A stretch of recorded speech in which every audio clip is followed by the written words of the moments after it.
ഒരു വുഡിൻ്റെ ഡിസൈൻ ഈ ഒരു ഡോറിൽ എങ്ങനെ ചെയ്യാം. നമ്മളിന്നലെ പറഞ്ഞ പോലെ തന്നെ കുറേ ആൾക്കാരത് പഠിക്കണമെന്ന് ആഗ്രഹം ഉണ്ടായിരുന്നു. അപ്പോൾ അവർക്ക് വേണ്ടിയിട്ടാണ് നമ്മളിത് ചെയ്യുന്നത്. അപ്പോൾ അതെങ്ങനെയാണെന്നുള്ളത് നമുക്ക് ചെയ്തിട്ട് തന്നെ നോക്കി നോക്കാം. ഇന്ന് നമ്മൾ സിമ്പിളായിട്ടുള്ളൊരു ഡിസൈൻ ചെയ്യാനായിട്ട് 3 ബ്രഷ് എടുത്തിട്ടുണ്ട്. ഒരു 2 ഇഞ്ച്, 2.5 ഇഞ്ച്, ഒരു ഫ്ലാറ്റ് ബ്രഷ്, പിന്നെ ബ്രൗണ്, ബ്ലാക്ക് പെയിൻറ്റുകൾ എടുത്തിട്ടുണ്ട്, ടർപ്പൻ്റ് എടുത്തിട്ടുണ്ട്. ഇത് Q7 ടർപ്പൻ്റാണ്. പെട്ടെന്ന് ഡ്രൈ ആവുന്ന ടർപ്പൻ്റാണിത്. പല ടർപ്പൻ്റുകളും പല രീതിയിലായിരിക്കും നമ്മൾ യൂസ് ചെയ്യുമ്പോൾ നമുക്ക് ഷോപ്പിൽ നിന്നൊക്കെ കിട്ടുക. അപ്പോൾ കിട്ടുന്ന ടർപ്പൻ്റ് കൊണ്ട് വരയ്ക്കുക എന്നുള്ളതാണ് മെയിനായിട്ട് നമ്മൾ പഠിച്ചിരിക്കേണ്ട ഒരു കാര്യം. പിന്നെ നമ്മൾ ഈ ഒരു വുഡ് എന്ന് പറയുന്നത് WVC ആണിത്. ഇവിടെയുള്ള ഡോറുകൾ മുഴുവൻ WVCയിലാണ് ചെയ്തിരിക്കുന്നത്. പിന്നെ വിൻഡോയും എല്ലാം. അപ്പോൾ അതിൽ നമ്മൾ പ്ലാസ്റ്റിക് പ്രൈമർ അടിച്ച് ബേസ് കളറ് നമുക്ക് ഇഷ്ടമുള്ളത് അടിക്കാം. അതായത് ഇനാമൽ അടിക്കാം, ഏത് പെയിൻറ്റ് വേണമെങ്കിലും അടിക്കാം. PU പെയിൻറ്റ് അടിക്കാം, NC പെയിൻറ്റ് അടിക്കാം. അങ്ങനെ നമ്മുടെ നാട്ടിൽ കിട്ടുന്ന നമ്മുടെ ബഡ്ജറ്റിനനുസരിച്ച് പല പെയിൻറ്റിനും പല വിലയായിരിക്കും. അത് അടിക്കുന്ന മെത്തേഡിനും റേറ്റുകൾ വ്യത്യാസം ഉണ്ടാവും. അപ്പോൾ അത് നമ്മുടെ ഇഷ്ടത്തിനനുസരിച്ച് നമുക്ക് അടിക്കാം.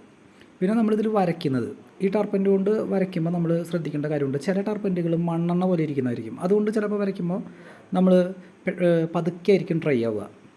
അപ്പോൾ നമുക്ക് ഇഷ്ടമുള്ള രീതിയിൽ ഓയിൽ പെയിൻ്റൊക്കെ ചെയ്യുന്ന രീതിയിൽ വേണമെങ്കിൽ ഡിസൈനൊക്കെ ഒരുപാട് ചെയ്തെടുക്കാനായിട്ട് പറ്റും. ഇതിപ്പോൾ കുറച്ചുകൂടെ ഫാസ്റ്റായിട്ട് ഉണങ്ങുന്ന ടർപ്പൻ്റാണ്. അപ്പോൾ ഇതുകൊണ്ട് നമ്മൾ ചെയ്യുമ്പോൾ ഈ വുഡിൻ്റെ പലകകളിൽ നമ്മൾ ശ്രദ്ധിച്ചാൽ കാണാൻ പറ്റും. വുഡിൻ്റെ പലകകളുടെ സെൻറ്റർ ഭാഗത്ത് ഒരു ഡാർക്ക് കളർ ഉണ്ടാവും. അത് ഓരോ മരത്തിനും അനുസരിച്ച് അതിൻ്റെ കളറിൽ വ്യത്യാസം ഉണ്ടാവും. തേക്കാണെങ്കിൽ വേറെ ഒരു കളറായിരിക്കും, പ്ലാവാണെങ്കിൽ വേറെ ആയിരിക്കും, മഹാഗണി ആണെങ്കിൽ വേറെ ആയിരിക്കും. അങ്ങനെ ഒരു മരത്തിൻ്റെ 2 സൈഡ് ഭാഗം ലൈറ്റ് കളറായിരിക്കും. ഏറ്റവും തെറ്റത്തോട്ട് വരുമ്പോൾ വൈറ്റ് പോലെയുള്ള ഒരു കളറും ഉണ്ടാവും. അപ്പോൾ അത് നമ്മൾ നമ്മുടെ ഐഡിയയ്ക്ക് അനുസരിച്ച് ഓരോ ഭാഗങ്ങളിൽ നമുക്ക് മാറ്റി കൊടുക്കാം. കാരണം നമ്മൾ വരയ്ക്കുന്ന പലകയുടെ സെൻറ്ററിൽ വേണമെങ്കിൽ അങ്ങനെയുള്ള ഒരു ഡാർക്ക് ഭാഗം നമുക്ക് കൊടുക്കാം. അതല്ലെങ്കിൽ വേണമെങ്കിൽ അതിൻ്റെ സൈഡിലോട്ട് ഇറക്കി കൊടുക്കാം. അതൊക്കെ ചെയ്യുന്ന ആൾക്കാരുടെ ഇഷ്ടത്തിനനുസരിച്ച് അവർക്ക് ചെയ്യാനായിട്ട് പറ്റും. അതല്ലാതെ മറ്റൊരാൾ ചെയ്യുന്നത് പോലെ തന്നെ ചെയ്തു വയ്ക്കണം എന്നുള്ളത് ഒരിക്കലും കാര്യമായിട്ടുള്ള ഒരു കാര്യമല്ല. നമ്മുടെ ഇഷ്ടത്തിനനുസരിച്ച് നമ്മുടെ ഐഡിയയ്ക്ക് അനുസരിച്ച് ചെയ്യാമെന്നുള്ളതാണ്. എന്നാൽ മാത്രമാണ് നമുക്കൊരു ഐഡൻറ്റിറ്റി ഉണ്ടാവുക. അതല്ലെങ്കിൽ ആരെങ്കിലും കാണിച്ചു വയ്ക്കുന്നത് കാണിച്ചു വെച്ചാൽ അവർ തെറ്റാണ് കാണിച്ചു വയ്ക്കുന്നതെങ്കിൽ അതുപോലെ തന്നെ നമ്മളും കാണിച്ചു വയ്ക്കും. അപ്പോൾ നമ്മുടെ ഐഡിയ കുറച്ച് നമ്മൾ യൂസ് ചെയ്യണം.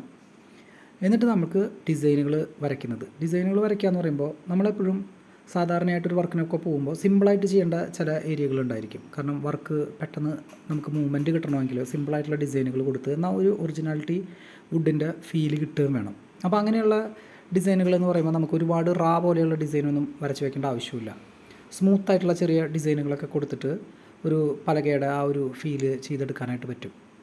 അപ്പോൾ നമ്മുടെ വർക്ക് ഒരു ദിവസം നമുക്ക് വേണമെങ്കിൽ കൂടുതൽ ഏരിയ ചെയ്തു പോകാനൊക്കെ പറ്റും. അതല്ലാതെ നമ്മൾ കുറേ ഡിസൈനൊക്കെ വരച്ച് മറ്റൊരാൾ അവിടെ കുറേ വരച്ച് വെച്ചിട്ടുണ്ട്, അപ്പോൾ അതുപോലെ എനിക്കും വരയ്ക്കണം എന്നൊക്കെ ചിന്തിച്ച് കാണിച്ചു വെച്ചിട്ടൊരു കാര്യമില്ല. കാരണം നമ്മുടെ സമയം പോകാമെന്നല്ലാതെ നമുക്കതിൽ പ്രത്യേകിച്ചൊരു ഭംഗി വരാനൊന്നുമില്ല. ചിലപ്പോൾ വൃത്തികേടാവുകയും ചെയ്യാം. അപ്പോൾ നമ്മൾ എപ്പോഴും ഒരു നാച്ചുറൽ വുഡ് നോക്കുക. എന്നിട്ട് അതിൻ്റെ ആ ഒരു ഡിസൈനുകളൊക്കെ എങ്ങനെയാണ് കിടക്കുന്നത്, അതിൽ എങ്ങനെയൊക്കെയാണ് അതിൻ്റെ ആ ഒരു ലൈൻസും കാര്യങ്ങളൊക്കെ അത് നോക്കിയിട്ട് നമ്മൾ സിമ്പിളായിട്ട് ചെയ്യുക എപ്പോഴും.